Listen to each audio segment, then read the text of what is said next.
പിതാവിൻ്റെയും പുത്രൻ്റെയും പരിശുദ്ധാത്മാവിൻ്റെയും നാമത്തിൽ ആമേൻ.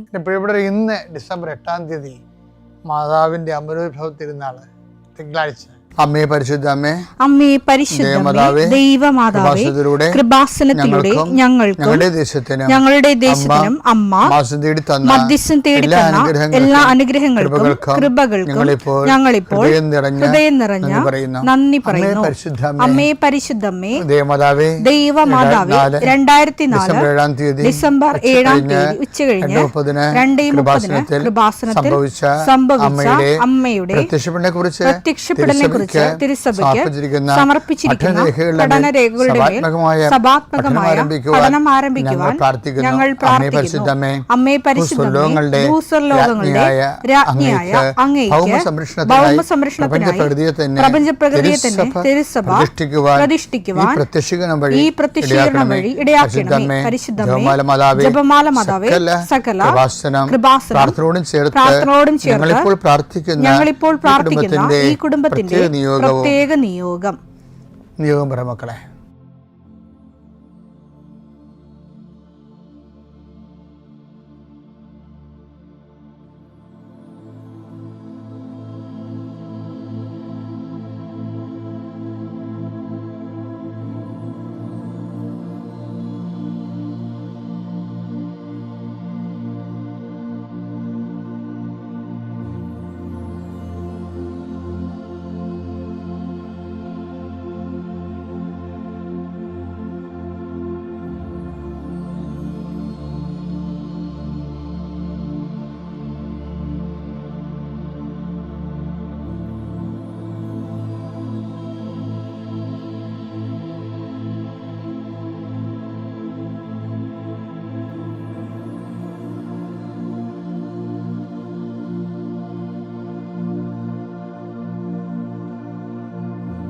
അമ്മയുടെ പ്രത്യക്ഷീകരണത്തിന്റെ ഈ അനുഗ്രഹവേളയിൽ ഞങ്ങൾക്ക് സാധിച്ചു തരുവാൻ കനിയണമേ.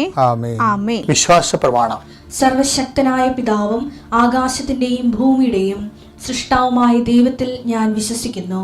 അവിടുത്തെ ഏകപുത്രനും ഞങ്ങളുടെ കർത്താവുമായ ഈശോ മിശിഹായിലും ഞാൻ വിശ്വസിക്കുന്നു.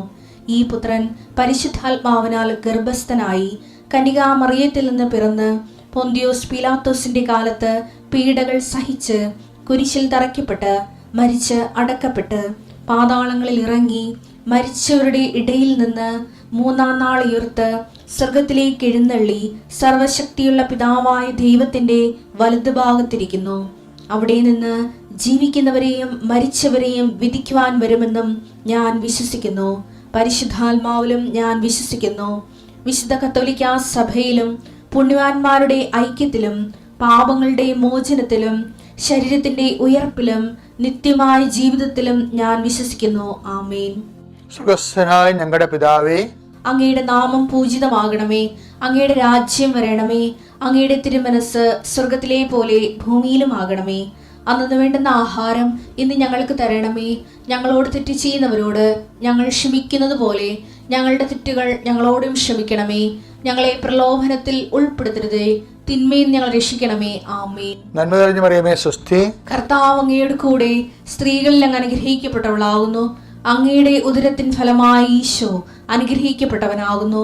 പരിശുദ്ധ മറിയമേ, തമ്പുരാന്റെ അമ്മേ, പാപികളായ ഞങ്ങൾക്ക് വേണ്ടി ഇപ്പോഴും ഞങ്ങളുടെ മരണസമയത്തും തമ്പുരാനോട് അപേക്ഷിക്കണമേ. ആമേൻ.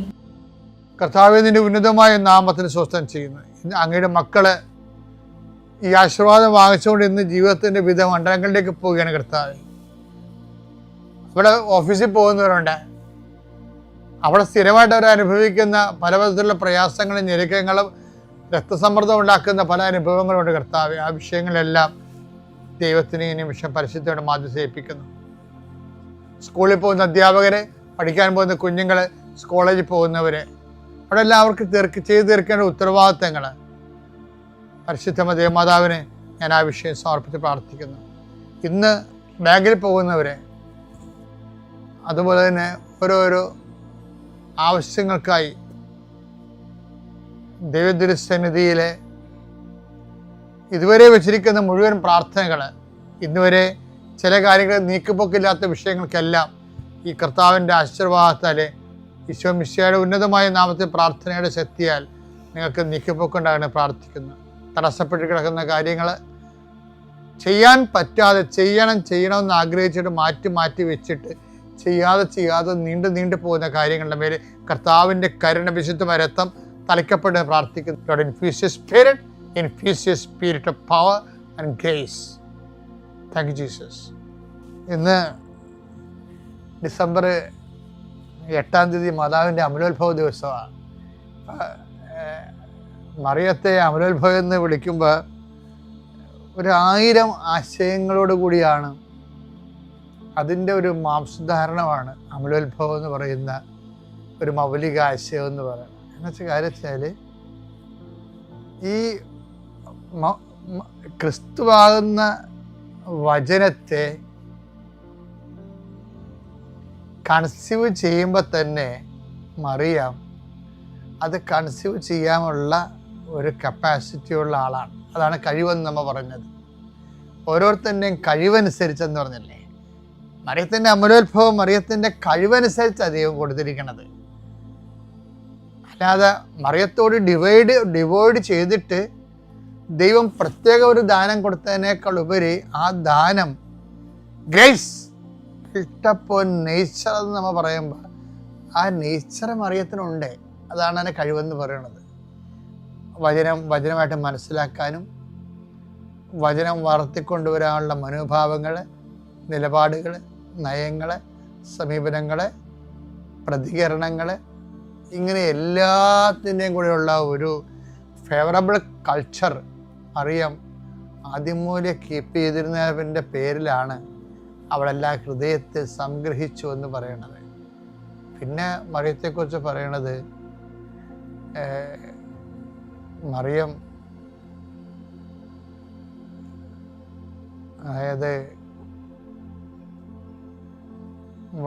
അതായത് യാക്കോബിൻ്റെ ഗോത്രത്തിൽ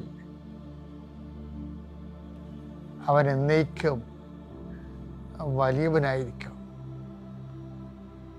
അവൻ്റെ രാജ്യത്തിന് അവസാനം ഉണ്ടാകുകയില്ല. അത് മറിയത്തോടാണ് പറഞ്ഞിരിക്കുന്നത്. വേറെ ആരോടും പറഞ്ഞാൽ അത് മനസ്സിലാകത്തില്ല. ലൂക്കാ 1:32-33 അവൻ വലിയവനായിരിക്കും, അവൻ വലിയവനായിരിക്കും, അത്യുന്നതന്റെ പുത്രൻ എന്ന് വിളിക്കപ്പെടും, അത്യുന്നതന്റെ പുത്രൻ എന്ന് വിളിക്കപ്പെടും. അവന്റെ പിതാവായ ദാവീദിന്റെ സിംഹാസനം, അവന്റെ പിതാവായ ദാവീദിന്റെ സിംഹാസനം ദൈവമായ കർത്താവ് അവന് കൊടുക്കും, ദൈവമായ കർത്താവ് അവന് കൊടുക്കും. യാക്കോബിന്റെ ഭവനത്തിന്മേൽ അവൻ എന്നേക്കും ഭരണം നടത്തും, അവന്റെ രാജ്യത്തിന് അവസാനം ഉണ്ടാകുകയില്ല. ലൂക്കാ 1:33 അത് ഈ യാക്കോബിന്റെ ഭവനത്തിൽ അവൻ എന്നേക്കും ഭരണം നടത്തും, അവന്റെ രാജ്യത്തിന് അവസാനം ഉണ്ടാകുകയില്ല. ഞാനൊക്കെ പണ്ട് വിശ്വസിച്ചിരുന്നത് ഈ യോഹന്നാൻ എന്നെ കുറെ വഴിതെറ്റിച്ചിട്ടുണ്ട്. യോഹന്നാന്റെ സുവിശേഷത്തിൽ പുനരുത്ഥാനത്തിന് പ്രഥമ സാക്ഷി മേരി മാഗ്ഡലൻ അല്ലേ? അപ്പം ഞാനും കഴിഞ്ഞ ഇടയ്ക്ക് വരെ വിശ്വസിച്ചിരുന്നത് പുനരുത്ഥാനത്തിൻ്റെ പ്രഥമ സാക്ഷി മേരി മാഗ്ഡലൻ എന്നാണ്. പക്ഷെ പുനരുത്ഥാനത്തിൻ്റെ പ്രഥമ സാക്ഷി പുനരുത്ഥാന സമയത്ത് അവിടെ ഇല്ലായിരുന്ന ആളാണ്. പുനരുത്ഥാന സമയത്ത് അവിടെ ഇല്ലായിരുന്ന ആളാരാണ്? മറിയം. അല്ല പിന്നെ ആരാണ്? പരിശുദ്ധ അമ്മയല്ലേ.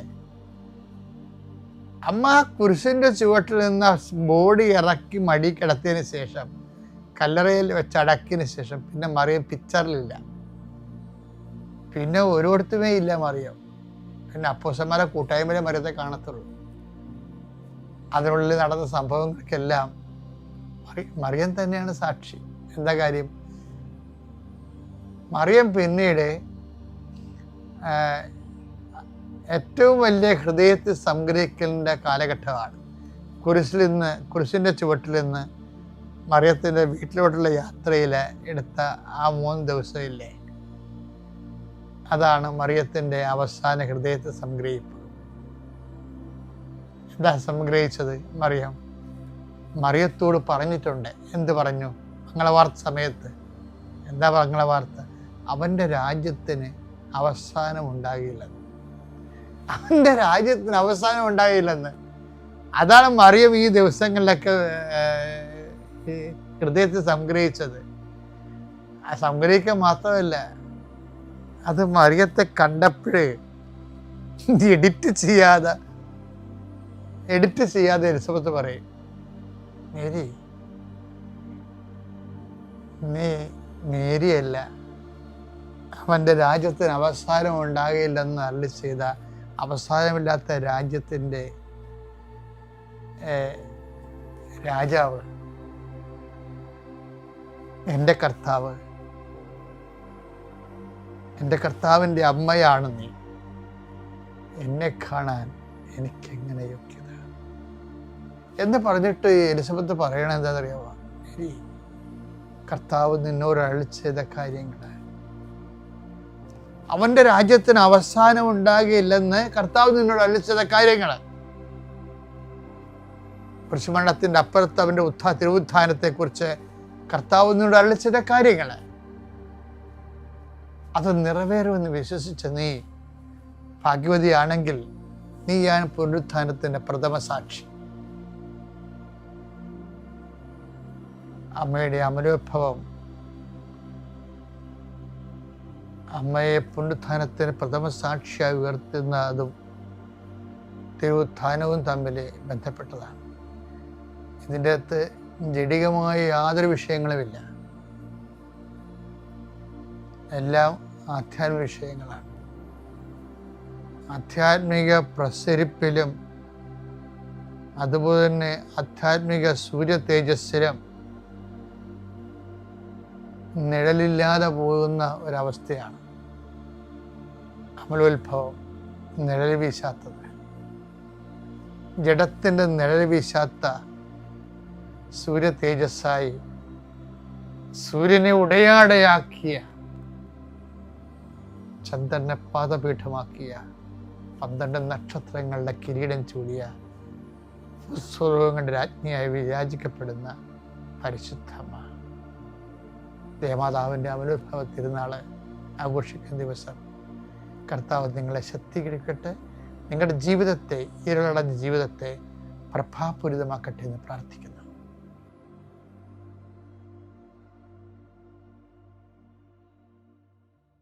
അത്യപൂർവ ദൈവാനുഭവങ്ങൾ ഇനി നിങ്ങൾക്കും സ്വന്തം. ഈ യൂട്യൂബ് ചാനൽ ഇതുവരെ സബ്സ്ക്രൈബ് ചെയ്തിട്ടില്ലെങ്കിൽ ഇപ്പോൾ തന്നെ സബ്സ്ക്രൈബ് ചെയ്യുക.